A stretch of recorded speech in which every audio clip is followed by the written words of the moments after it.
Now let us first study breathing, that is exchange of gases, in detail. Now in that, first we will study exchange of gases in animals.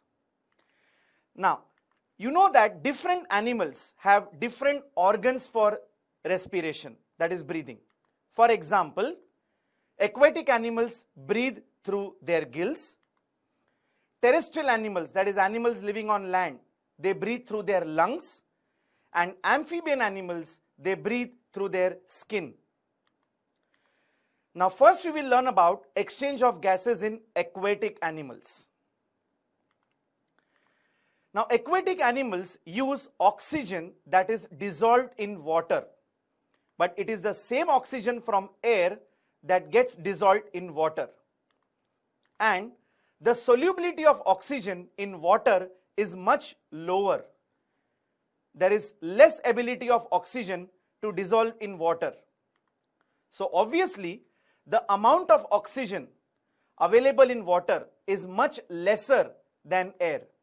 So here you can see that oxygen availability in water is much less as compared to the availability of oxygen in air.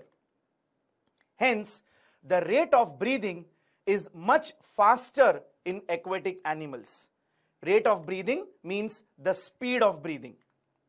Now, you must have noticed in a fish tank or an aquarium that a fish opens and closes its mouth very fast.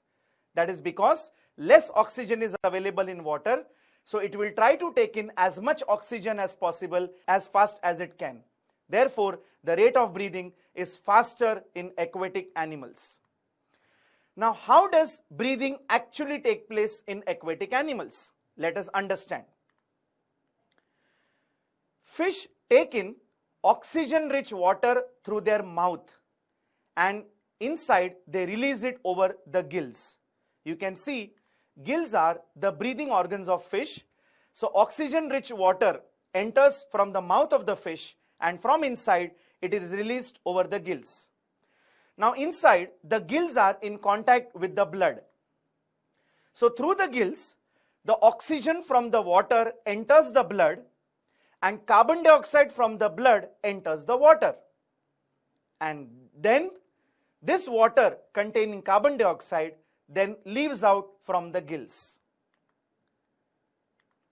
So this process of breathing in aquatic animals takes place through a process called as diffusion, meaning movement from high concentration to low concentration. Let's understand.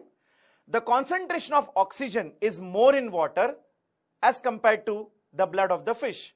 So oxygen moves from the water into the blood, from high concentration to low concentration.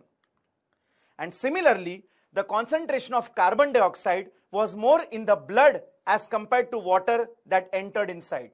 So carbon dioxide from the blood enters the water. Now let's move on to learn the exchange of gases in terrestrial animals. Now terrestrial animals, they take up oxygen directly from the air. The respiratory organs in different animals may be different, but here also the process of diffusion is common. That is movement from high concentration to low concentration. Also, the respiratory organs of terrestrial animals have special structures inside that increase the surface area so that more exchange of gases can take place. So because of more surface area, more exchange of gases takes place. And these structures are very, very delicate, so they are placed within the body.